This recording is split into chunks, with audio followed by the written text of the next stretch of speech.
ഉത്സവപ്പറമ്പുകളിലും പള്ളിപ്പെരുന്നാളുകളിലും മറ്റ് ആഘോഷ പരിപാടികളിലും വഴിയോര കച്ചവടക്കാരിൽ നിന്നും നമ്മൾ ഓരോരുത്തരും സ്ഥിരമായി വാങ്ങിക്കഴിക്കുന്ന ഒന്നാണ് പൊരി. നാട്ടിൻ പുറങ്ങളിലെ കടകളിൽ വളരെ വിലക്കുറവിലാണ് ഇത് കിട്ടുന്നത്.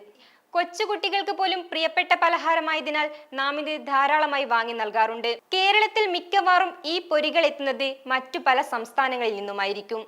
ഇവ എങ്ങനെയാണ് ഉണ്ടാക്കുന്നതെന്ന് നിങ്ങൾ കണ്ടിട്ടുണ്ടോ? ഒരു ഫാക്ടറിയിൽ വളരെ വൃത്തിഹീനമായ അന്തരീക്ഷത്തിൽ പൊരി തയ്യാറാക്കുന്നതിന്റെ ദൃശ്യങ്ങളാണ് സമൂഹ മാധ്യമങ്ങളിൽ വൈറലാകുന്നത്. ഈ സ്നാക്സ് എങ്ങനെയാണ് ഉണ്ടാക്കുന്നതെന്ന് കണ്ടാൽ നമ്മൾ ആരും പിന്നെ കൈകൊണ്ട് തൊടില്ല.